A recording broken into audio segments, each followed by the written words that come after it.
나는 출범을 두고 제가 여기 나와서 인사말을 하는 것은 희극에 속합니다. 왜냐하면 문재인 정부가 대한민국 70년이라고 하는 역사를 없애는 통해 제 나이가 지금 15살이 됐습니다. 이 15살이 된 사람이 여기 나와서 축사를 한다고 하는 것이 대단히 희극스러운 이런 일입니다. 반대로 또 문 대통령이나 그 정부에 감사하는 것은 70년을 줄여주는 통해 제가 154까지는 살 수 있게 됐습니다. 그래서 그런 의미에서 여러분 앞에 오늘 이 출근에 맞춰서 몇 말씀, 인사 말씀을 드릴까 합니다. 문재인 대통령이 프랑스에 가서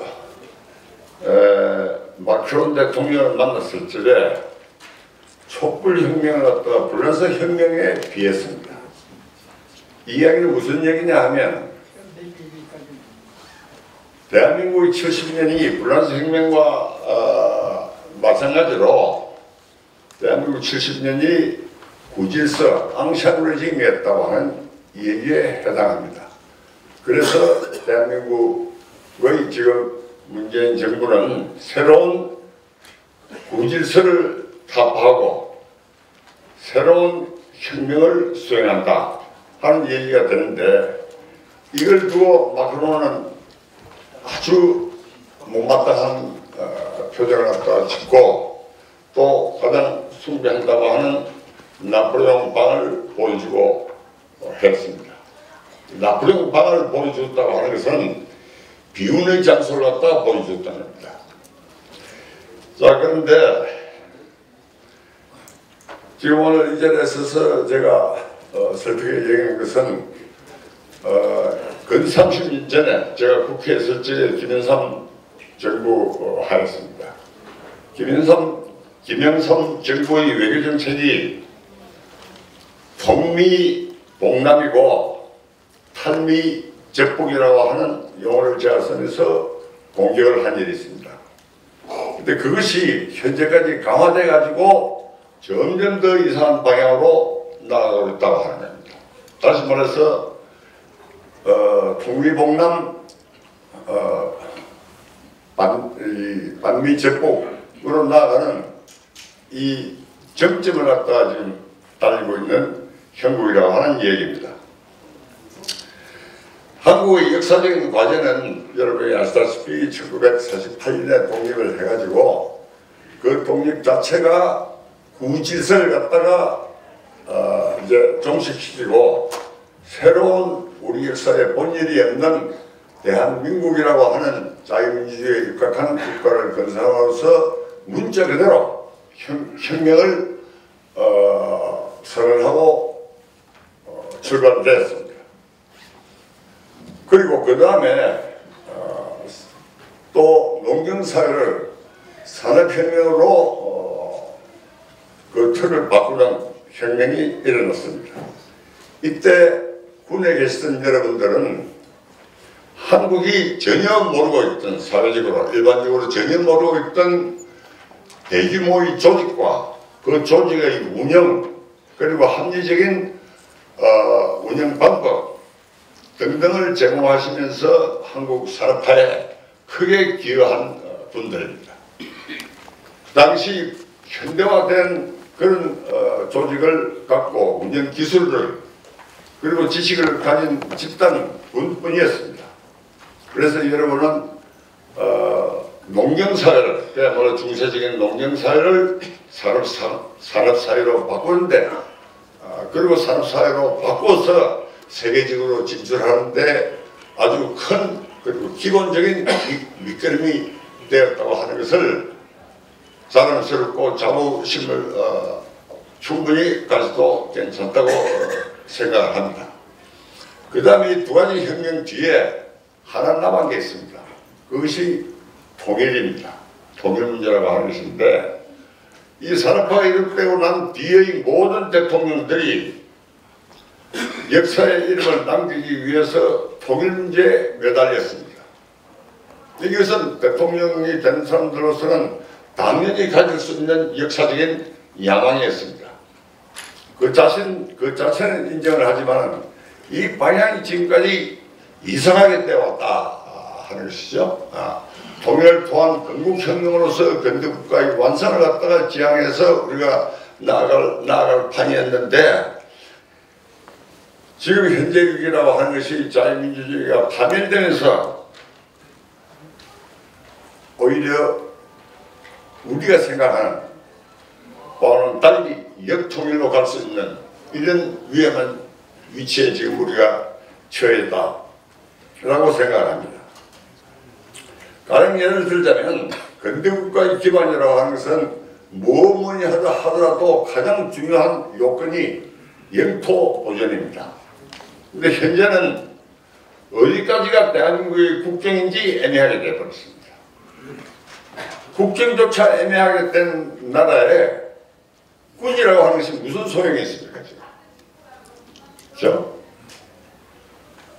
그 다음에 이 국제정치에 있어서 작은 나라에 속하는 이 나라가 항상 공격적인 적을 앞두고 그것을 막고 번영하기 위해서는 누가 생각하더라도 상식에 속하는 동맹이라고 하는 것이 필요했습니다. 근데 그 동맹이라고 하는 것을 지금 여러분 매일 보시다시피 아주 열성적으로 파괴해 들어가고 있습니다. 그래서 대한민국은 어디로 갈 것인지, 동맹도 버리고 어디로 갈 것인지, 갈 곳은 지금 북한과 중국과 러시아와 그뿐입니다. 그렇게 살자고 지금까지 왔는데, 북과 중국과 러시아는 아직까지도 청산되지 못한 전체주의 국가입니다. 흔히 중국을 말할 때 중국이라고 하는 말만 쓰지만 그 체제가 전체주의 체제라고 하는 것은 국민들은 깜깜하게 잊어버리고 있습니다. 그런 체제에 살기 위해서, 그런 국가들과 한덩어리가 위해서 지금까지 대한민국이 있어왔고 여러분이 싸워온 것입니다. 통일이라고 하는 것은 논리적으로 이야기를 하자면 순서가 이렇게 됩니다. 첫째는 통치 이념이 일치되어야 됩니다. 그리고 두 번째는 그 이념에 입각한 통치 조직이 만들어져야 됩니다. 그리고 세 번째는 그 위에서 경제가 통합되는 순서를 밟습니다. 마지막에 군사력의 통합이라고 하는 것이 이루어지는 겁니다. 그러니까 군사력의 통합이라고 하는 것이 어떤 두 국가를 다 통합할 때에는 맨 마지막 단계에 해당하는 것이죠.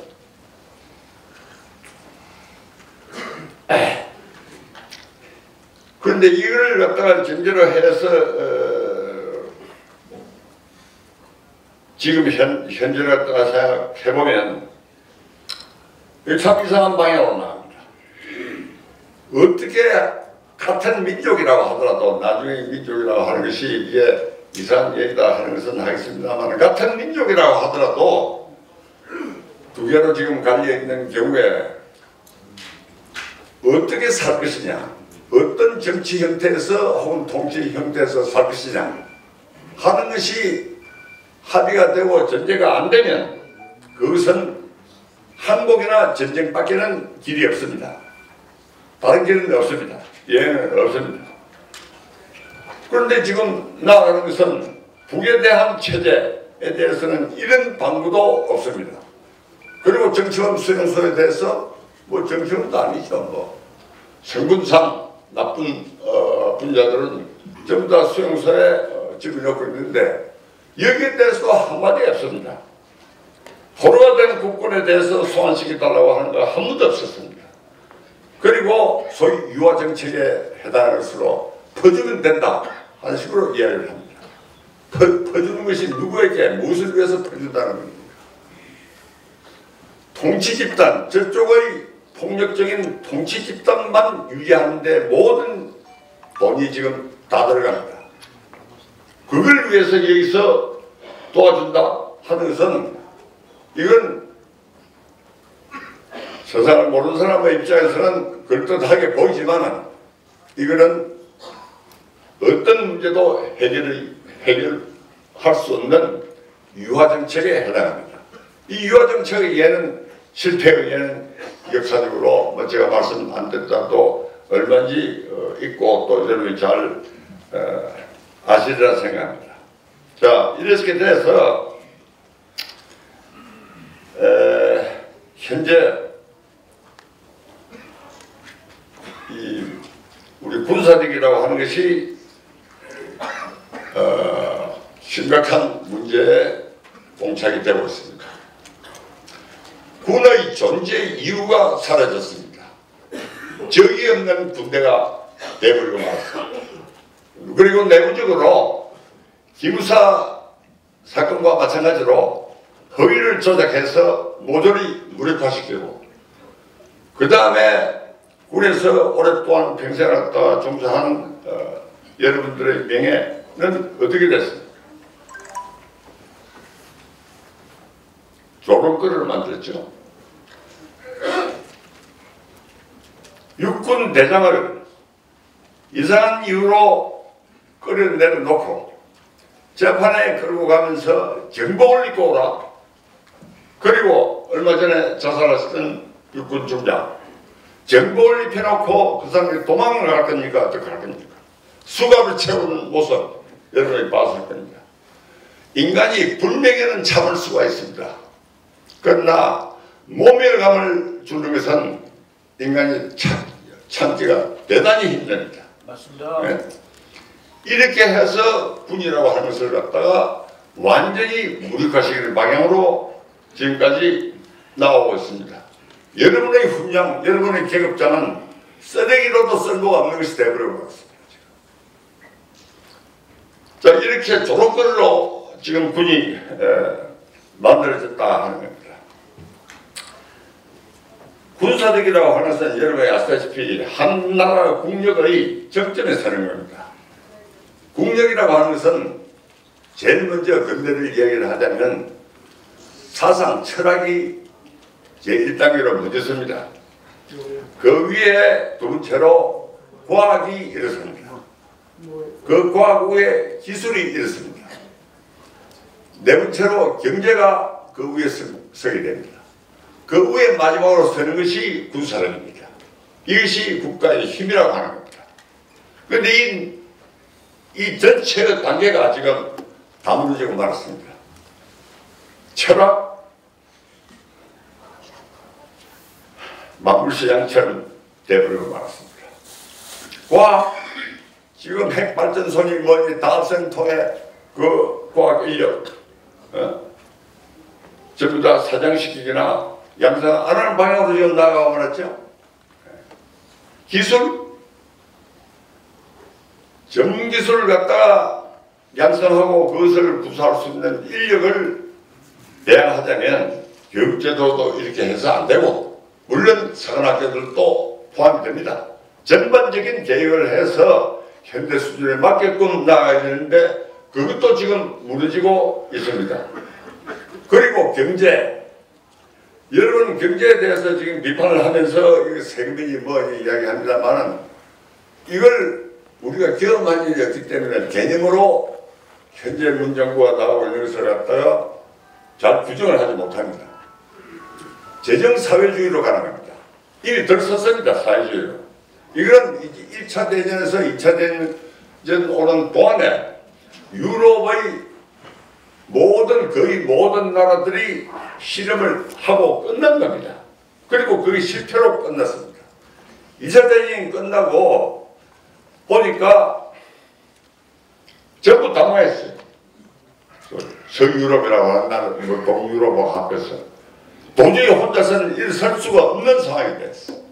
이때 미국이 소위 마셜 플랜이라고 하는 걸 가지고 새롭게 일어서게 만들었습니다. 그런데 재미있는 것이 있습니다. 그 마셜 플랜 지원 대상에 빠진 나라가 있습니다. 그것이 조그만 나라입니다만은 스위스란드하고 그 다음에 네덜란드입니까? 기억이 아무리 안 납니다만 그 두 나라만 빠졌어요. 원주민 대사에서 빠졌습니다. 왜 빠졌느냐? 이 사람들은 자유스러운 시장 경제를 해가지고 경제가 튼튼했어요. 사회주의적인 정책을 갖다 썼던 건 다 망해버렸습니다. 그것이 마샬 플랜이 시행됐던 내용입니다. 그렇죠? 그 실패한 것을 갖다가 지금 하자고 하는 겁니다.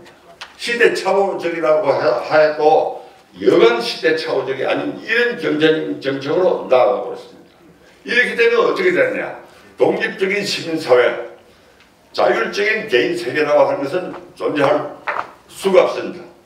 그래서 지금 여기다가 합해서 이제 그렇게 되면 관료의 지배, 국가 권력의 횡포라고 하는 것은 뭐 길이 없습니다. 거기다 노조가 지금 권력 기관화됐습니다.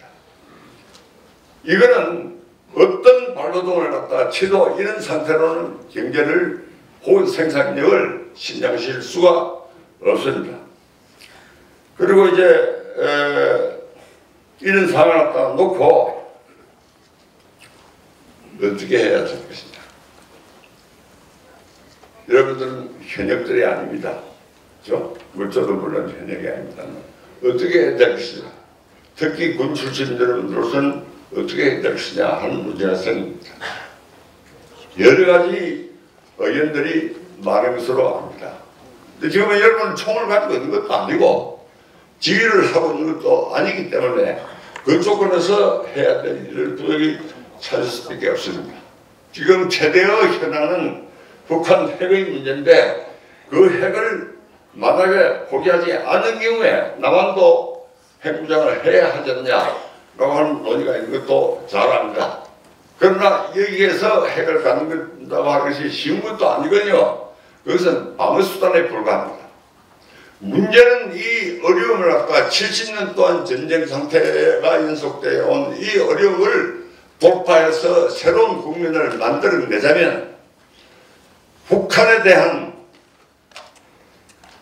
체제 파괴를 위해서 노력하는 방법밖에 없습니다. 체제가 바뀌어버리면 핵이고 뭐고 다 없어집니다. 이게 우리의 지금 적이라고 하는 겁니다. 싸워야 될 대상입니다. 그래서 여기 그 목적을 위해서 국민 정체가 합심해서 매진해야 된다고 하는 것을 강조하고 동시에 국내적으로는 어떻게 해야 되냐 하는 또 문제가 있죠. 물론 국의 체제를 공개하기 위해서는 결속된 군과 같은 결속된 국민의 힘이 뒷받침돼야 됩니다. 미국이 차라리 미국이나 다른 나라들이 유럽 나라들이 다른 나라들이 북한의 핵 문제를 갖다가 거론하고 해봤지만 막상 당사자인 이 나라에서는 이 문제조차도 정확하게 파악되지 못하고 있는 이런 형편이란 말이에요. 그러면 어떻게 해야 되느냐? 여러분이 해야 되는 거, 저도 포함됩니다만 해야 되는 것은 국내에 있어서는 정치적인 레지스탕스입니다. 일부러 제가 불란서 어인 레지스탕스라고 하는 말을 갖다 썼습니다. 그 의미는 여러분이 곰곰이 생각하면 아시라고 생각합니다. 그것을 담보드리고 조금 길었습니다만 말씀드렸습니다. 고맙습니다. 네, 감사합니다. 우리가 시간이 많이 있으면 더 들으셔야 되는데